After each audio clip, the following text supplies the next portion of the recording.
Christianity is a relationship. It is really a love affair with Jesus Christ.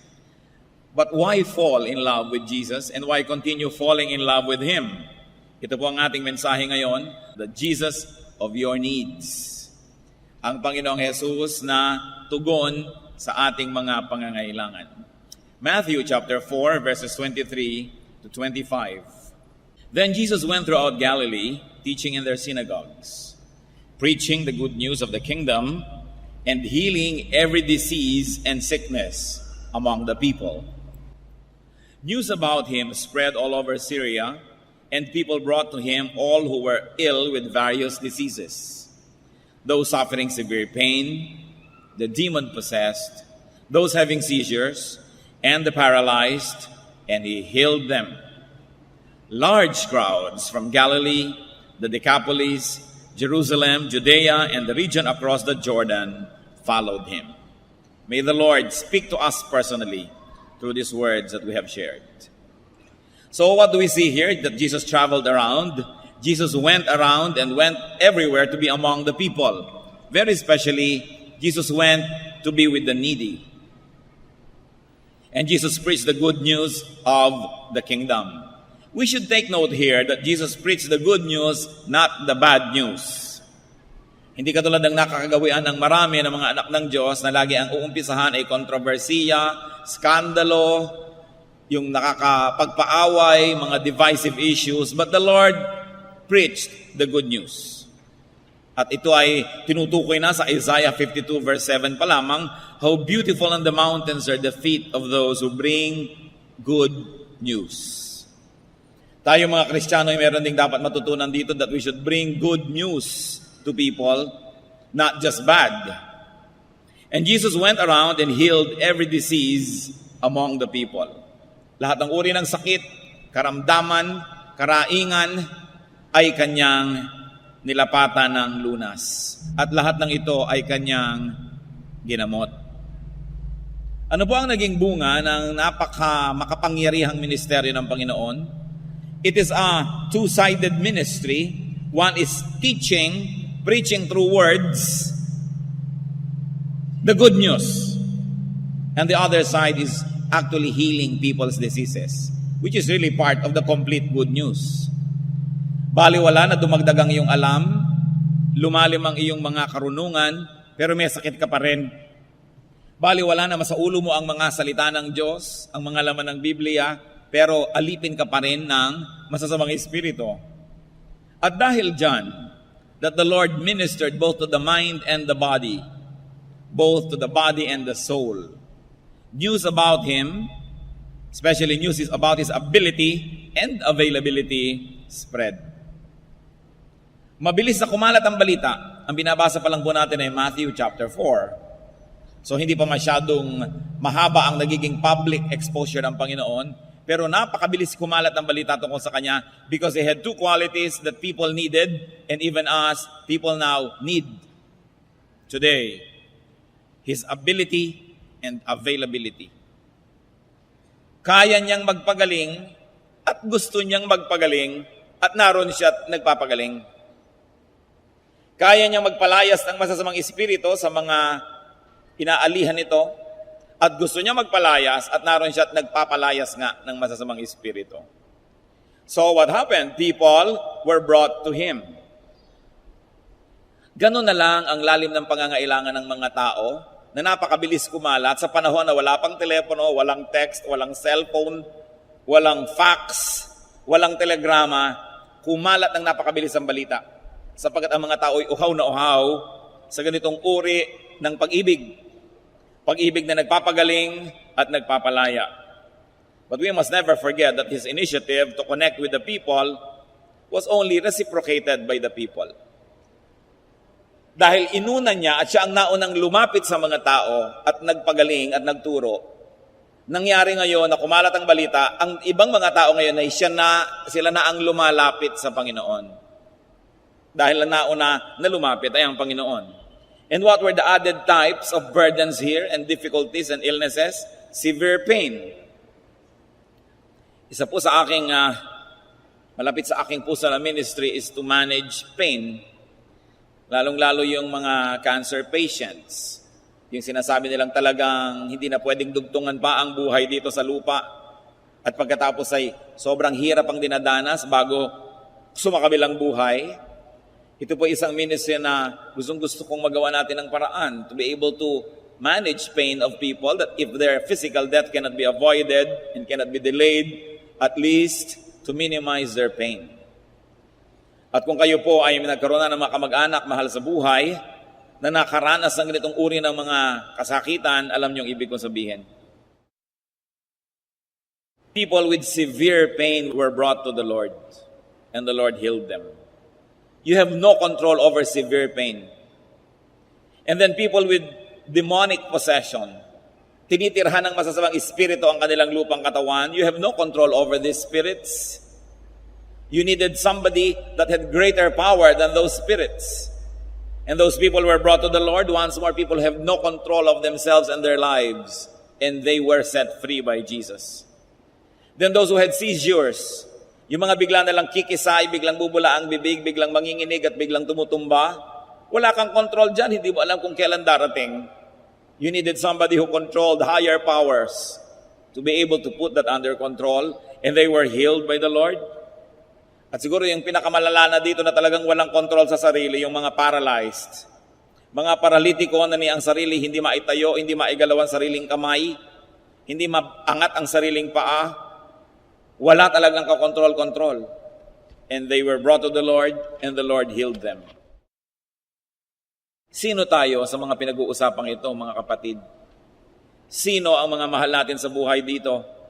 Yung may mga severe pain, and we're talking about all kinds of pain now, not only physical.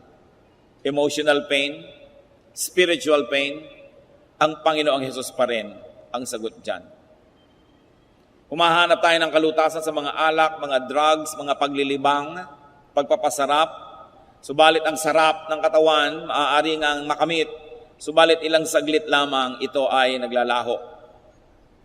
Parang air conditioning, na pag pinatay mo ng air conditioner, biglang iinit na uli. Parang pagpapaypay nyo, kaya kayo paulit-ulit. Pagkatapos sa isang paypay, may hangin, pero wala na uli. Kailangan mong ulitin na naman at ulitin at ulitin. Kasi sandali lang ang sarap. Ganon din, ang sarap na panandali ang hinahanap ng tao para malutas ang kanyang mga suliranin.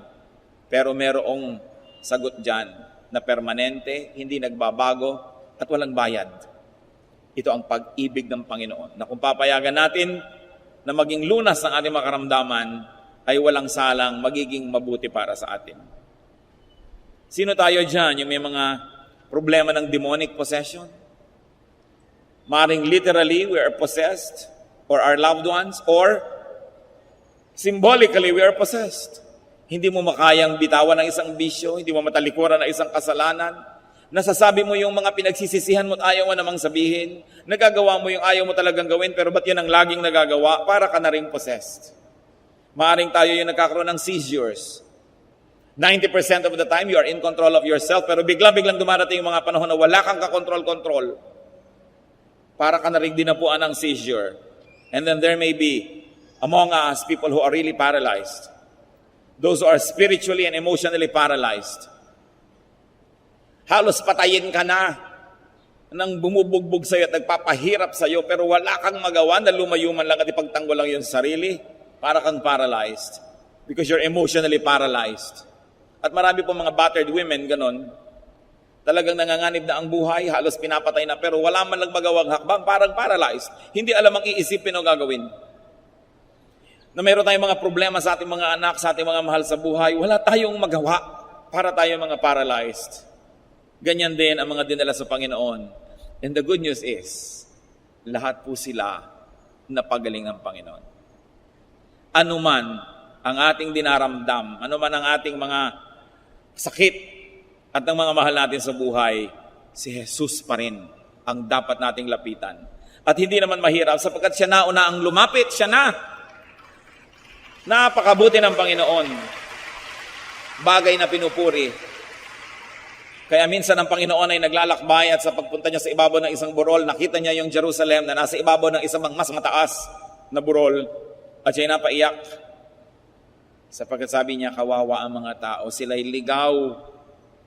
Napakarami nilang dinadalang karamdaman, hindi nila alam kung kaninong doktor dadalhin. Nakita niyo po sa ating bayan, narong sumikat ang isang nagdodoktor-doktora na napapababa niya yung araw. Tapos nabisto ng lahat, fake pala. Narong sumikat ang mga faith healers na nabisto rin yung iba, mga atay-atay pala't balon-baluna ng mga manok, yung mga tinatanggal sa'yo. O operahin ka, biglang electric fan ang makukuha sa loob ng iyong tiyan. At maraming naniniwala sapagkat mga desperado. Kung sinong umusong doktor doon, punta doon. O nauso ang ganitong gamot, o nauso ang ganong herb, kahit talang saan ang tao. Sapagkat lahat ng tao ay may karamdaman. Lahat ng tao ay may kinatatakutang mga sakit. Pero si Jesus ang sagot. Kailangan nating maintindihan, we should be able to operationalize in our daily life what it means that Jesus is our healer. That Jesus is the answer to all our needs. Na kung meron tayong problemang financial, paano mangyayari na si Jesus pa rin ang solusyon? Kasi yung iba sasabihin nila, ang taong nagigipit sa patali may kakapit. So gagawa ng mga ibang paraan para malutas ang problema. Definitely mga paraan na hindi maka-Diyos. Definitely mga paraan na hindi turo ng Diyos. So anong nangyayari? Sinasabi natin, hindi solusyon si Jesus sa problema kung ito.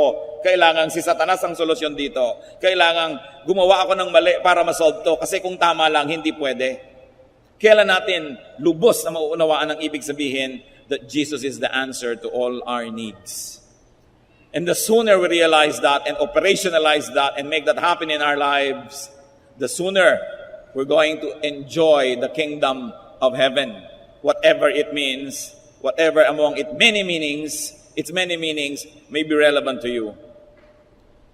So we should take note that the Lord's patients were bothered or controlled by forces beyond their power.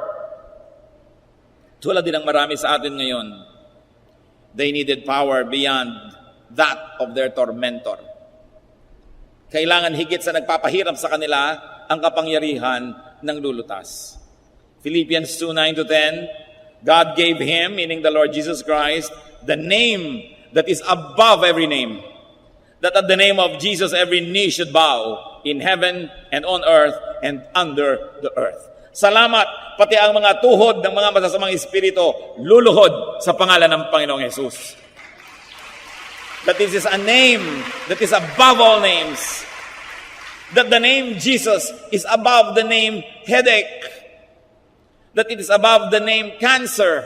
That it is above the name illnesses, sickness. It is above gallstones. It is above insanity. It is above loneliness, depression. That the name of Jesus is the name above every name. Salamat ganon. Ngayon, pinakikinabangan ba natin yung katotohanan na yun? That the name of Jesus is above the name of poverty. It is above the name of hunger. It is above the name of corruption. It is above the name of sin, temptation. At kung, mga kapatid, ano man yung name ng taong umaalipin sa inyo, at buong giliw naman kayo nagpapaalipin, the name of Jesus is above that name. The name of Jesus above the name of inferiority complex. The name of Jesus is above the name of shyness. It is above the name of pain or sorrow or bitterness. It is above the name of the past. If your past was ugly and scarred, the name of Jesus is above that name. Napakalalim. Napakalalim. Ang lagi kong ipinapanalangin, Panginoon, bigyan niyo po kami ng kakayahang kuskus man lang ni konti ang ibabaw ng inyong salita. Sapagkat kuminsan nandun lang tayo at hindi nakakapasok sa lalim nito, kaya nababaliwala ang dapat sana'y napakaraming kapangyarihan na available sa mga anak ng Diyos. Mga Kristiyanong may mga takot sa dilim, mga takot sa multo, sa mga kaluluwa at kung ano-ano pa. 1 John 4:4, the one who is in you is greater than the one who is in the world. Bakit ka matatakot kung ang pangalan ng iyong Panginoon ay mas mataas sa anumang pangalan? At ang ranggo niya ay mas mataas sa anuman. Namnamin natin ito mga anak ng Diyos at ipamuhay. And definitely, you will realize that Jesus loves you. Ginawa ng Panginoong itaas ang kanyang pangalan at na-maintain niya yon. Salamat. Sapagkat kung siya ay nagkasala nung siya ay nabuhay sa lupa, kung siya ay nagpakahina, bumigay, hindi na niya makiklaim that His name is above every name. Mawawalan tayo ng kampyon, mawawalan tayo ng tagapagtanggol, mawawalan tayo ng tatakbuhan, alang-alang sa atin. Talagang pinaghirapan ng Panginoon na malampasan ang lahat ng pagsubok. Kaya dapat tayong laging nagpapasalamat sa Kanya. At kung humaharap sa pagsubok, alalahanin kung sino siya. Na siya'y tagumpay, walang dahilan para matalo ang kanyang mga anak. Natatalo dahil nagpapatalo o nadadaya, nauunahan ng takot. Anong dahilan? Sapagkat mahal tayo ng Diyos, kaya niya ginagawa yon. At yon ay naramdaman ng marami. So Jesus was followed by people. Walang gimmick. Hindi niya sinasabing, tuwing linggo, 3:00 ng hapon, magpapagaling ako, dalhin lahat ng may sakit. Hindi niya kailangan gawin yon. Hindi siya nangangako ng kung ano-ano. Walang mga devices to attract people. The attraction of Jesus was the power of His words. The words that appealed to the mind and the words that quenched the longings of the Spirit. And He was followed by people from Galilee, from everywhere. Inisa-isa po yan sa Biblia at hindi maliit na bagay na inisa-isa. Ang mga sumunod sa Kanya from Galilee, from the Decapolis, from Jerusalem and Judea, and from the regions across the Jordan. In other words, lahat ng mga lugar, may mga kinatawan na sumusunod sa Kanya. Jews and Gentiles alike, the young and old, men and women, the wise and the not so wise, the learned and the not so learned, the rich and the poor, follow the Lord. Ano pong mga challenges ng katotohanan na yan, mga kapatid? That the lovable Jesus did the first move. He did the first move to be with people, to teach, and to heal. John 1:14, the Word became flesh and made His dwelling among us. Nagsakatawang tao ang Panginoon para makiisa, makibilang, makisangkot, makihalubilo sa atin. Sapagkat di natin kaya, ang Panginoon, siya na ang lumapit. And already able, because He is the Son of God, He made Himself available. And because the Christian must be like Christ, Christian, you must be able. Siyempre may ability tayo. Hindi naman napupunta sa isang tao ang lahat ng abilidad, lahat ng kakayanan. But every person is gifted by the Holy Spirit to have an ability. May ability kang mang-encourage, may ability yung isa mang-rebuke, may ability yung isa na tumulong, may ability yung isa na manalangin, may ability na umawit, kung ano-ano. But you should not stop at being able. You should be available. Just like Jesus. You must be available. Hindi mo pwedeng ipagkait ang abilidad na ibinigay sa iyo ng Diyos, lalong-lalo sa kanyang iglesia, lalong-lalo sa church, which is His body, of which the head is Jesus. If you are not present, if you do not surrender your ability to the body, you are cheating all of us. Because God gave you an ability to be part of the patrimony of the whole church. Parang ikay bawang, absent ka, paano magkakaroon ng ginisa? Ang present lang yung sibuyas at kamatis. Magsisigang sa miso, ikaw yung miso, absent ka, hindi sinigang sa miso. Ano pong ability nyo, mga kapatid? Alam nyo yan? Available ba kayo? O yung mga ability nyo, itinitinda nyo lang sa labas. That you have a lot of skills, but you market your skills elsewhere, and your skills are not available to the church. Pinagkakaperahan, pinaghahanap buhay yung mga skills, talent na ibinigay ng Diyos, pero pinakikinabangan ba ng iglesia? Napakahalagang tanong. Kasi kung si Lord able lamang at hindi naman available, di baliwala. Hindi siya nakatulong. Remember that as like Jesus, you should be able and available. Dapat available ka to pray for others. Kung hindi man, you're available to sing, to lift up the feelings of people or to give glory to God. Or you should be able to teach. May talent ka, creative ka, artist ka, pinapakinabangan ba ng Diyos? O ginagamit ka lamang ng mga advertising agencies na hindi naman masama, pero may mas mabuti pang ginagawa at pwede namang sabay. The Lord was able and available. That's why He became effective. So the loving and lovable Jesus ministered to the mind, to the body, to the spirit. Kompleto. It was a holistic spirituality. Hindi katulad ng nangyayari sa maraming Christian groups ngayon o Kristiyanong tao.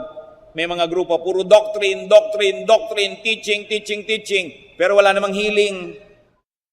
Walang love. Puro karunungan. Meron naman healing, walang doctrine. Kaya kahit na may dumating na hangin, ay sabi sa akin ng Diyos, hangin lang pala yun. May nakita lamang na formation ng nilugaw, merong vision. Kasi mahalaga po may doctrine and teaching. Yan ang ginawa ng Panginoon. He went to teach and preach. At kadobol, He healed people. For the mind, for the heart, for the body, for the spirit. Hindi yung puro ka-teaching, wala ka naman pag-ibig, wala kang tulong sa kapwa, wala kang ginagawa, at yung karunungan mo pa nagiging dahilan para ka maging hambog at maging mayabang. Meron naman talaga, puro na lang supernatural gifts, healing at kung ano-anong mga kababalaghan, pero walang teaching, kaya madaling pasukin ng mga masasamang espiritu para iligaw. Dapat balanced. You should be balanced, and we should, because we are balanced, minister to the total person. Nakita niyo po ang Panginoon, total yung ministration. May preaching at saka may mga pagpapagaling. Mag-iingat kayo sa puro pagpapagaling, puro himala, puro dasal, puro kung ano-ano kababalaghan, pero walang intelligent teaching. Dahil madali ang madala sa kamalian. Bali wala rin naman yung puro karunungan, tapos wala namang mga kababalaghan. Dahil ang kababalaghan sumama sa gawain ng Panginoon. Kasabay. And make sure that you get ministered to as a total person. I was speaking with one friend, at sabi niya, ang galing-galing talaga ng tatay ko. Hanga sila sa tatay nila na sumakabilang buhay na. Nung magkokolehiyo kami, miniting kami magkakapatid, at sabi, pinag-uusapan kung anong pag-aaralan namin sa kolehiyo. At ang tanong ng tatay namin, sabi niya, ano ba yung hindi nyo masyadong gusto o medyo ayaw nyong pag-aralan o gawin? Sinabi yun ng mga anak, ayoko ng engineering, ayoko ng gano'n kasi maraming math. Ito naman, ayoko ng arts kasi ganito, gano'n. Ito, ayoko ng gano'n, ganyan. Alam niyo sabi ng tatay nila, at sinunod naman. Ikaw, yung ayaw mo ng engineering, yan ang pag-aralan mo. Ikaw, ayaw mo ng arts, pag-aralan mo yan. Ito, ayaw mo nito, pag-aralan nyo, dahil hindi nyo naman talagang kinasusuklaman, medyo ayaw nyo lang, at kaya nyo namang ipasa dahil may brain kayo, at maganda ang foundation nyo sa high school. At sabi ng mga anak, bakit naman po yung ayaw namin na pag-aaralan namin? Bakit nga naman? Tanong nyo rin ba? Sabi ng tatay, kasi yung gusto nyong gawin, kahit anong mangyari at bumaligtag ang mundo, gagawin nyo yon. Ayaw nyo man ng engineering, in between that time, sa inyong mga free time at pagkatapos ng kurso, siguradong pupuntahan nyo rin yung gusto nyo. So mabuting pag-aralan nyo yung ayaw nyo, dahil kung hindi nyo pagagawin ngayon, hindi nyo natitingnan kahit kailan. Hindi na kayo magkakaroon ng balance. Hindi nyo na malalaman yung kabilang banda. So gawin nyo ngayon yung ayaw nyo, dahil ang haba ng buhay ninyo, bata pa kayo, magagawa nyo pa yung mga gusto nyo. Sinunod nila. Naipasa naman, and I think maganda yung bunga. Naging very well-rounded people. Liban nila siguro kung talagang survival ang issue nyo na kailangan nyo ng matutong mag-welding para mabuhay, siguro gawin nyo na yon. Pero ang punto lang ay ito, you must be ministered to as a balanced person. You don't only eat what you like to eat, but you eat also what you need to eat. Huwag lang kayo nakikinig sa mga taong bumobola sa inyo, sumusunod sa inyo, kahit ano ipagawa nyo, ginagawa. Dahil mababaliw kayo pag ganong tao lagi ang kasama nyo. Yung, gawin nyo to, gagawin nga. Sundin nyo to, susundin nga. Tuwang-tuwa ka dahil hindi ka tinatanggihan. Pero anong mangyayari sa'yo? Hindi ka na maitutuwid. Hindi ka na mag-i-improve sa buhay. So dapat nakikinig ka doon sa nagagalit sa iyo, pinapagalitan ka, mali ka, ganyan. Pasalamat ka kung may nagaganoon. Kasi pakikinggan mo lang naman, ikaw naman ang magpapasya kung gusto mo sundin. Pero at least nadinig mo. Don't surround yourself with people that always admire you and say yes and agree with everything you do because mapapahama kayo. Lalong-lalo ka ang mga taong yun ay umaasa sa inyo, binibigyan nyo, nireregaluhan nyo. Natural, papayag. Kahit pag ibitin nyo yan, pati warik, gumulong, gagawin, lalo't binibigyan nyo. Makikinig kayo doon sa mga taong sumasalungat. Lalo't alam nyo na matalino yung tao, hindi naman talaga galit sa inyo, kaya sumasalungat, sapagkat doon tayo nagkakabalance. Alam nyo, si Lord very balanced. How did He grow? Sa Luke 2:52, i-describe ang complete growth ni Lord. And Jesus grew in wisdom and stature and in favor with God and men. Wisdom, brain. Stature, physically, the body. In favor with God, spirituality and holiness. And in favor with men, social development niya. So hindi lang siya in favor with God, tapos kinamumuhian ng lahat ng tao. Hindi rin naman siya pabor sa kanya ang mga tao, tapos nagagalit sa kanya ang langit. Balanced. Lalo't meron tayong strong opinion o kaya meron kang strong desire na gawin, lalo ka dapat mag-submit sa magbibigay sa iyo ng balance. Dahil pag walang nagtutuwid sa iyo kung saan ka dadalhin ng iyong mga haka-haka at imahinasyon, you need people that will pull you back to the ground. What a gift! If there's one or two intelligent people who can tell you what you did was foolish, then you say, thank you. You are using your intelligence to correct me. Huwag nating gagayahin po yung mga hangal na nagagalit pag sila'y itinutuwid. Magpapasalamat ka sa kumakalo sa iyo pag sobra ka na. Huwag kang magagalit. Because you will be destroyed when intelligent people do not care about you and do not want to stop you. Napakalaking pagpapala na may nagbibigay ng balanse. At yan ang binigay ng Panginoon. The people were spiritually hungry, He fed them. The people were weak, He strengthened them. Balance. And you know, even now, people are harassed and burdened with pain. They are captured and imprisoned, sometimes fully controlled by evil forces, turning them into paralyzed beings. Anong relevance ni Jesus? The ministry of Jesus was to declare the truth and to set people free. Remember this. The true declaration of truth sets free. John 14:6, Jesus answered, I am the truth. And in John 8:32, you will know the truth, and the truth will set you free. Free tayo dapat sa mga umaalipin at pumipigil sa atin.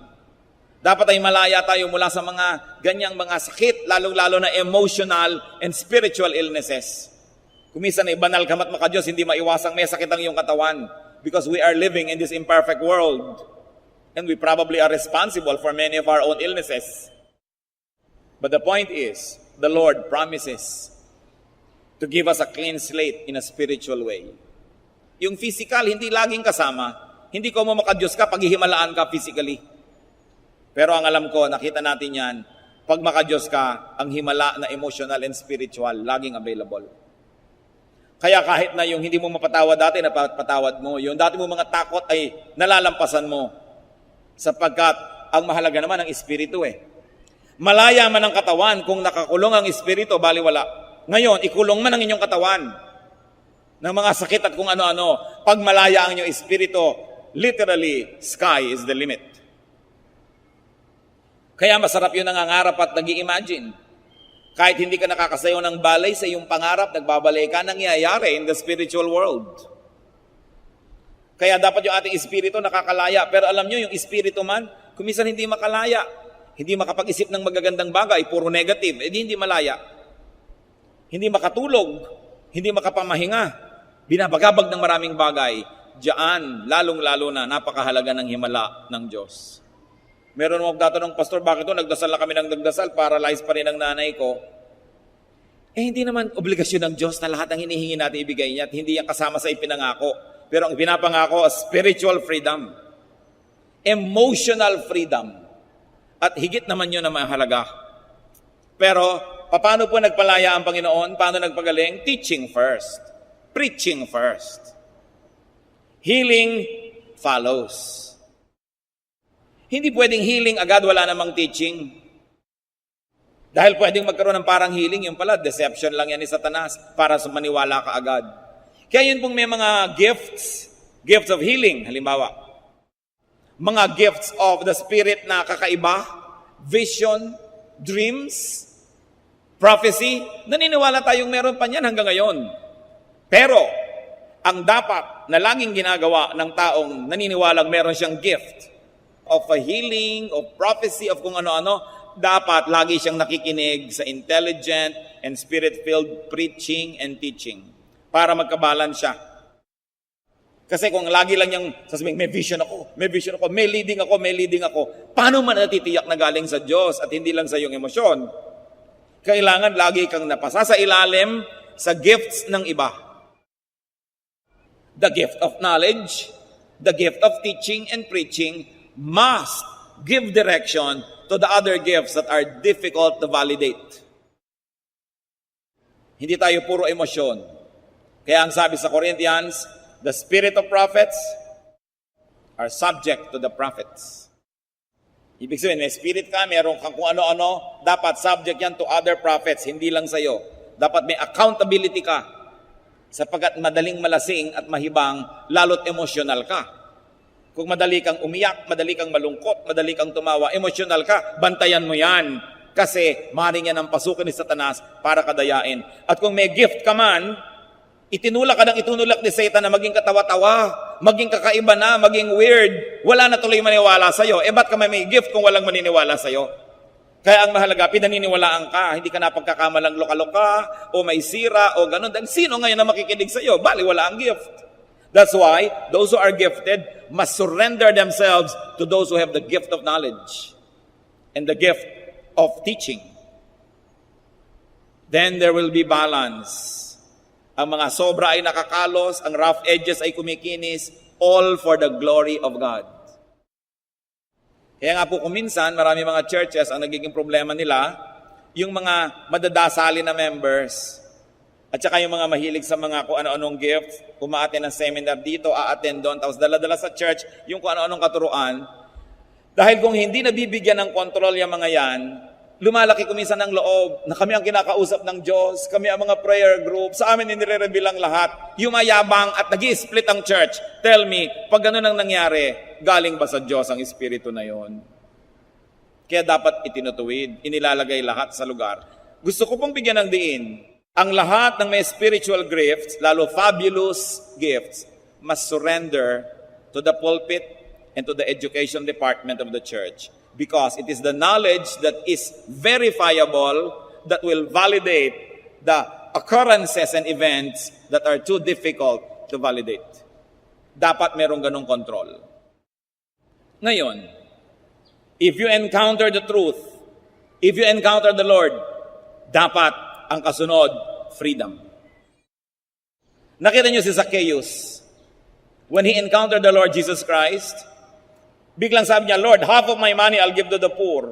Lahat ng aking mga dinaya, ibabalik ko, times 4. May natira pa kaya sa kanya? Siguro wala na. Pero bakit siya naging free? Marahil ang Diyos niya noon, pera. Kaya ngayon na si Lord na ang Diyos niya, yun ngayon ang patotoo niya na iba na ang Diyos niya, hindi na pera, bali wala na sa kanya. Pero kung hindi naman niyo pera ang Diyos, hindi ko man na-convert kayo kay Lord at naging Savior niyo siya, ipapamigay niyo na nga yung pera niyo. Kasi kung hindi naman yun ang Diyos niyo, hindi niyo kailangan tanggalin. The Samaritan woman, anti-social, alas 12 na tanghali, iigib para walang makitang kapwa-tao doon sa balon. Pero nung na-encounter niya ang Panginoon, pumunta pa sa village, sabi niya, I have met somebody. Kailangang makilala niyo siya at hinakot yung mga tao sa Panginoon para maturuan. Yung babae na nag-iipon ng kung ano-ano mga pabango para sa kanyang sarili, nung nakilala niya ang Panginoon at nakalaya siya, yung pabango niyang mahal, binasag niya at binigay niya sa Panginoon.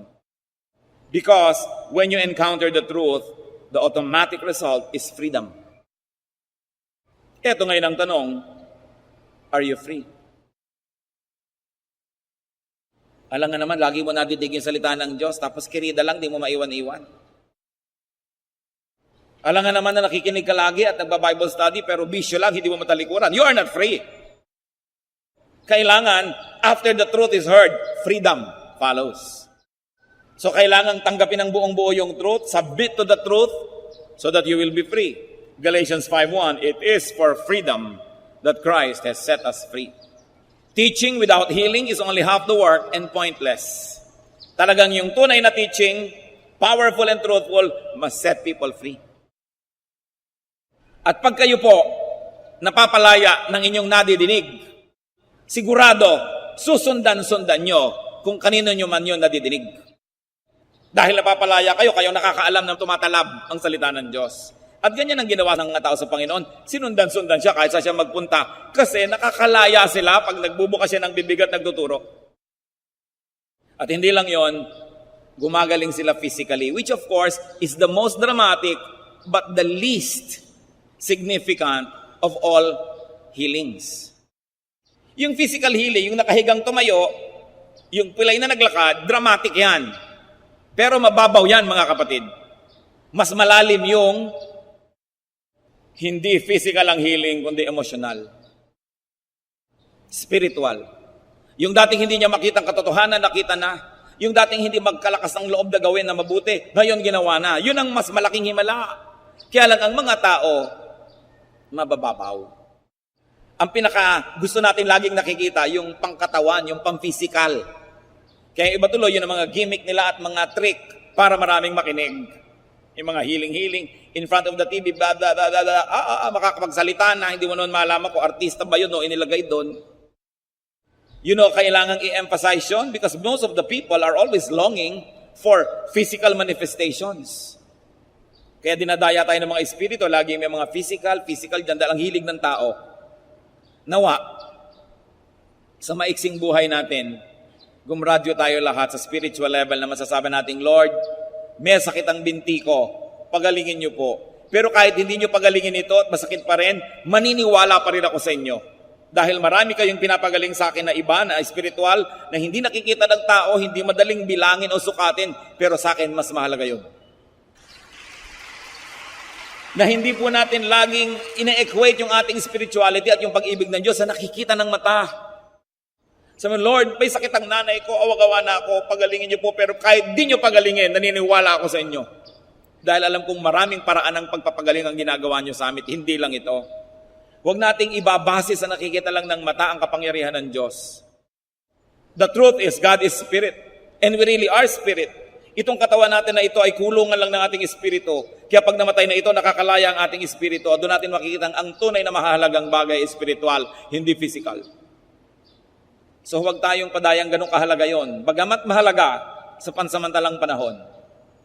But what is not important 10,000 years from now is probably not really important. What is important is that which is eternal, that which is spiritual, that is beyond the eyes, the nose, the ears. Spiritual. Now, thank God because it doesn't change. God does not change. Hebrews 13:8, Jesus Christ is the same yesterday and today and forever. Sadly, people are still the same. Tulad ng sa binasa natin, needy of teaching, of good news, of healing, of freedom. Christians like Christ can and should be agents of teaching and healing and freedom. Kailangan makita natin na nagagamit tayo ng Panginoon para sa kagalingan ng iba, para makapagturo, to preach the good news. Of course, as we have already established, healing can be physical, healing can be spiritual. Kung sobra kayong pinagpala, parehong pagpapala dumadating. Pero kahit wala yung physical, yung tayo pinatawad sa ating mga kasalanan, yun ang pinakamalaking healing na importante. Yun ang ticket natin to eternity, that you have been made whole through the blood of Jesus. Whether or not you are dismembered physically, whether or not you are ill physically, that your soul is going to God when you die is already the biggest healing of all. Yun pa lang, salamat na, kahit wala nang ibang dagdag. Kaya hindi na tayo masyado dapat palaasa. Kinokondisyon na ng Diyos. Diyos ko, pag pinagaling mo po ako, itong gagawin ko. Ba't hindi pa ba sapat sa yung pinagaling ang iyong kaluluwa? Na pag bigla kang namatay dyan, pupunta ka sa presensya ng Diyos. Let us not be deceived by that which is seen by the eyes. Now, Jesus always goes to people, even now. Sabi niya sa Revelation 3:20, "Here I am, I stand at the door and knock. If anyone hears my voice and opens the door, I will come in and eat with him, and he with me." Narito ako, tumutok-tok sa pintuan. Sino man ang makarinig ng aking tinig at pagbuksan ako, papasok ako at makikisalo sa kanya sa pagkain. Sa Israel po at sa mga desert cultures sa Middle East, yung makisalo ka sa hapagkainan sa isang tao ay napakabanal na gawain. That if I ate with you, it means I will die for you if needed. So hindi lang basta't merienda o kainan itong pinag-uusapan ng Panginoon. Sabi niya, kumakatok ako sa pinto, pag pinagbuksan mo ko, I will die for you. I will protect you. Pagbuksan mo lang. Pero paano pagbubuksan kung hindi nadidinig ang katok? Kaya ang sabi, if anyone hears my voice. Marami pong nakikipag-agawan sa ating tainga. There are many sounds and voices that compete for our ears. Sino bang pinapakinggan nyo? The law of impenetrability says that only one thing can occupy one place at one time. So kung may pinili na kayong ibang pakinggan at hindi yun ang Panginoon, paano nyo madidinig yung katok? Kailangan piling-pili ang pinapakinggan. At nang sa gayon, marinig natin yung oras na pumatok ang Panginoon. At willing tayo dapat siyang pagbuksan. Lumalapit siya. At kung di man siya, nakikita natin nadidinig na lumalapit, edi tayo ang lumapit. Sabi sa Jeremiah 29:13, "You will seek me and find me when you seek me with all your heart." May magsasabi, "Pastor, bakit po ganun? Parang ang layo ng Diyos. Ano man ang pagsisikap ko, hindi ko siya makita." Sabi ko, ginagawa mo sinungaling ang Diyos. Sabi sa Jeremiah 29:13, "You will seek me and find me if you seek me with all your heart." Baka hindi buong puso ang paghahanap mo. Naghahanap ka pero may kondisyon. Susunod ka pero may kondisyon. Pero pag hinanap mo ng buong buo at handa kang tanggapin kung anong matagpuan mo, handa kang sundin kung anong madinig mo, sabi niya, walang duda, you will find me. So God can be found. More importantly, God finds us. Kung babalikan po natin yung kasaysayan, lahat ng uri ng tao sa lahat ng lugar, nagkita-kita sa paanan ng Panginoon at nagkaisa na kailangan nila ang Panginoon. The teachings and ministrations of Jesus actually united and up to now should unite people. Hindi dapat pinag-aawayan ang salita ng Diyos. Hindi dapat naghahati-hati ang mga anak ng Diyos. Nagkakahati-hati dahil sinusunod ang mga sariling luho, ang sariling kagustuhan, ang yabang, ang pride. But you see, when the Lord taught and when the Lord healed people, every type of person gathered around Him. Dapat hanggang ngayon ganun. Kung tayo po nakafocus sa salita at pagtuturo ng Diyos, at nakafocus tayo sa Kanyang healing ministration, no issue can divide us. Hindi dapat naghihiwa-hiwalay, hindi dapat nagkakani-kanya. Pero nangyayari yon when we are no longer focused on the teachings of Jesus. When we get focused on ourselves. When we are no longer focused on the healing possibilities through Jesus. And we want to be the healers ourselves. Divisive. Kaya ang sabi ng Ephesians 4:3, make every effort to keep the unity of the Spirit through the bond of peace. Every effort. Lahat magtulong-tulong para laging may unity. Isa-isang tabi ang sarili at unahin ang ikabubuti ng katawan ni Kristo. It goes without saying that teaching should not result in division. Hindi pa tapos mong magturo, nagkahiwa-hiwalay, nagkagakagalit, nagpaligsakan, nag-contest. 1 Corinthians 1:12-13, if one of you says, I follow Paul, another, I follow Apollos, another, I follow Cephas, still another, I follow Christ. Is Christ divided? Was Paul crucified for you? Were you baptized in the name of Paul? Sabi ko, sinasabi natin, dito ako sa leader na ito, doon ako dito, nagkakahati-hati. Teka, sabi ganon. Bakit kayo ganyan? Hati ba si Kristo? Hindi. Kaya dapat hindi nakahati ang kanyang katawan. Sino man ang gumagawa para ito'y guluhin, hatiin, yanigin, paghiwa-hiwalayin ng mga anak ng Diyos, ay hindi tumutupad sa kagustuhan ng Diyos. Siya ay sumusunod sa kagustuhan ng demonyo. Napakalinaw ng mga salita ng Diyos. At bilang Kristiyano, dapat yung ipinaglalaban, sinisikap, ginagawa ang lahat, that you be taught about the kingdom of God, that you experience the kingdom of God, that you be healed at various levels and in many ways. So welcome Jesus into every room in your house, into every compartment of your heart. Go to Jesus and bring others to Him. If you are a faithful Christian servant, you will go to people. Kayo mismo.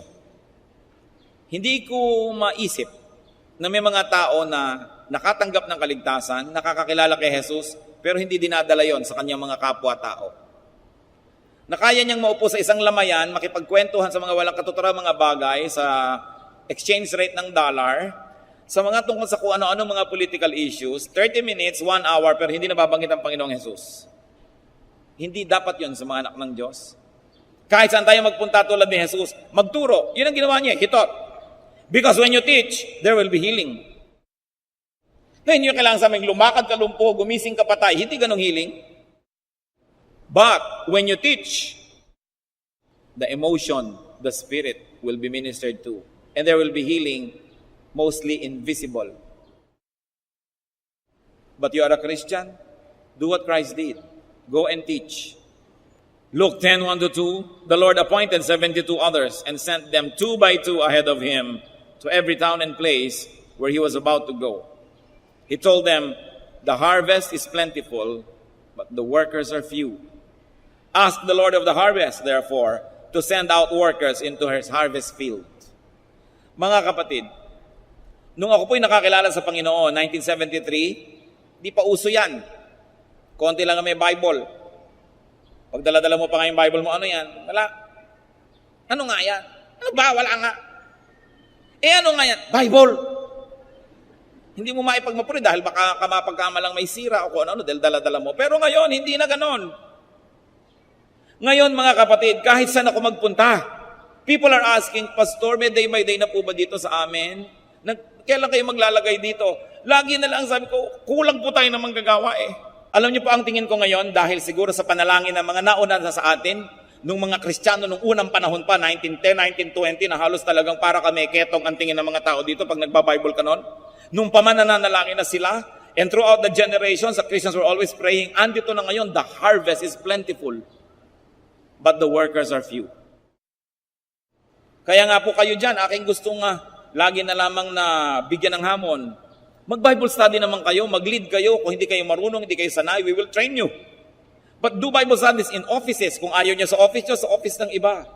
I encourage businessmen and employees. You want to become pastors, we will train you to be doubly productive pastors. We will not ask you to resign. We're not going to ask you to leave your jobs or your businesses, but we'll train you to be pastors para dalawa ang ginagawa niyo. You're doubly productive.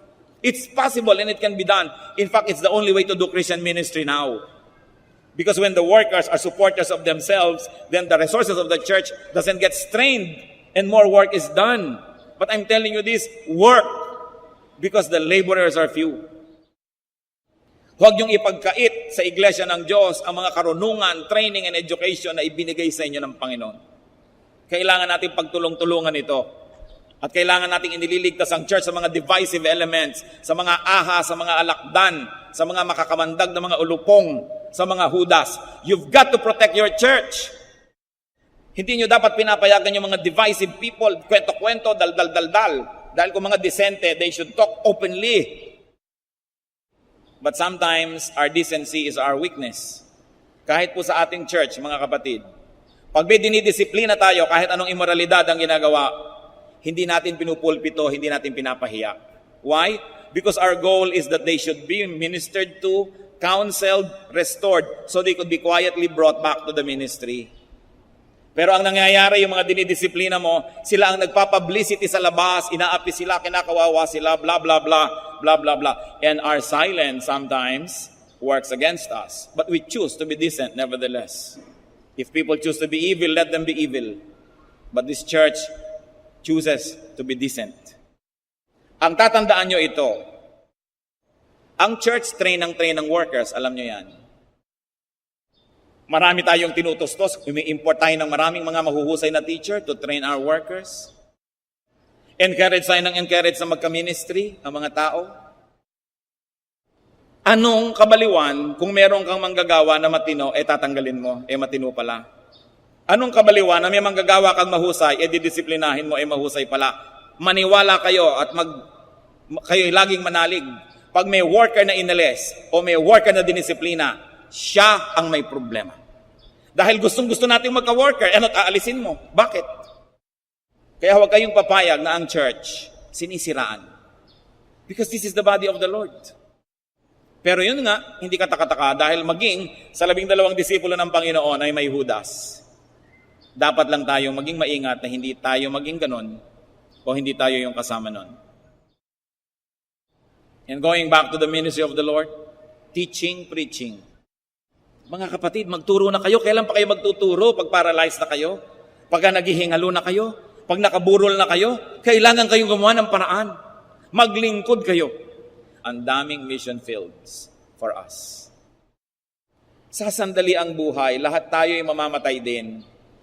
Dapat bigyan ng katuturan. Kung hindi nyo man maibigay ang 100% attention nyo sa work ni Lord, bigyan nyo naman kahit konting pagtingin. Maski kaprasong kabahagi ng ating buhay, huwag lang yung uupo dyan paglinggo and see you next week. Sayang ang mga galing nyo. Talagang naniniwala ako yung aking kutob sa lahat sa inyo, may kanya-kanyang kagalingan, pero available ba? Yung iba naman, magtutulong na nga, pero mga senyor at senyor pa, nandito na ako, nasa na ang chalk, nasa na ang blackboard. Ikaw, sister, pag tumulong ka sa church, bring your own blackboard. Bring your own. Buti ka hindi bring your own elevator. Ganun talaga, huwag mong asahan na kung ikaw nag-volunteer work, bigla ka namang isa pang trabaho, asikasuhin ka lamang at suyo-suyuin. Talagang kakapalan mo ang iyong dibdib, may mga frustration. Kumisan yung katrabaho mo, katulad mo rin nagsisimula, hindi rin marunong o naiinis ka. Pero pag nagpadala ka doon, walang matitira sa army ng Diyos. Kailangan mo, nandito ako dahil tinatawag ko ng Diyos. Kahit ano, pag makita ko dito, mag-enjoy ako at hindi, gagawin ko dahil ito ang dapat. Hindi dapat maninipis. When you go to people and when you minister to them, people will also go to you and find satisfaction. This is always the best. That when you minister to people, they find satisfaction. Remember that the goal and result of teaching is healing. Baliwala ang teaching that doesn't end in healing.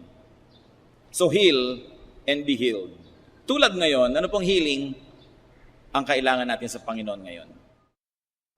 Diyos naming Ama, tulad ng mga tao noon na naghahabol kay Jesus, ganyan din kami ngayon. Sari-sari ang aming mga karamdaman. Physical, emotional, spiritual. Nananalig kami sa iyong salita. Nananalig kami sa iyong galing. Nananalig kami, Panginoon, sa iyong pag-ibig. Pagalingin niyo nga po kami. Pagalingin niyo po kami. Panginoong Diyos, nakita mo po ng mga anak mo. Naniniwala na kayo'y nagbibigay. Naniniwala sa inyong kapangyarihan. At higit dyan, Panginoon, dahil alam na may pangangailangan. Kumilos kayo, Panginoon. O Lord God, in the name of Jesus, your Son, open the windows of heaven and pour blessings upon these people. Alang-alang sa mga sugat ni Jesus. Alang-alang sa kanyang pagpasa ng krus na mabigat. Alang-alang sa kanyang laman, buto at mga litid na tinagusan ng mga bakal na mga pako, Panginoon. Alang-alang sa dugong tumigis sa kanyang mga bahagi ng katawan at sa kanyang noo, Panginoon, sa koronang tinik na kanyang sinunong. Alang-alang sa kanyang kamatayan at pagkabuhay na muli. Panginoon, ngayon din, hinihiling ko, pagalingin yung mga anak niyong ito. Wala naman kami ibang lalapitan, kayo lang. Wala kaming nais kilalaning Diyos, kayo lang. Wala kaming matatakbuhan, kayo lang. In your name, O God, is the name above every name. It is above whatever name of illness we have right now. It is above the name of the sickness that we're bringing at the feet of Jesus. Release blessings and give us eyes to see the answer to our request. Pagpalain mo, Panginoon, ang iyong mga anak. Wala kaming patago, subalit humihingi kami at nangangahas na gawin ito. Ayon sa iyong pangako, ayon sa iyong salita at ayon sa iyong pag-ibig. Mga kapatid, in the name of Jesus Christ, our Most High God, our Savior and Lord, in faith, lift up your hearts and receive what you are asked of Him. He is the same yesterday, today, and tomorrow. God doesn't change. Yung nilapitan nila noon na Jesus, siya pa rin ang Jesus ngayon. Lumapit kayo at tanggapin. Ayon sa iyong pananalig, buksan niyo ang inyong puso. Tanggapin ang pagpapalang ipinagkakaloob na sagot sa inyong hiling. Salamat po, Ama, sa iyong pagdinig. Naniniwala kami, Panginoon, kumilos kayo. Kumilos kayo sa aming kalagitnaan. Walang duda na dumidinig kayo ng mga panalangin. At hindi kayo nagbabago. Thank you, Lord, for healing. Thank you, Lord, for physical, emotional, or spiritual healing. At nawa, Panginoon, sa pagpapagaling mo sa amin, kami naman, sa pagtanaw namin ng utang na loob sa iyo, ay maging kasangkapan mo rin sa pagpapagaling ng iba. Pinupuri ka namin, Ama, sa ngalan ng iyong anak na si Jesus.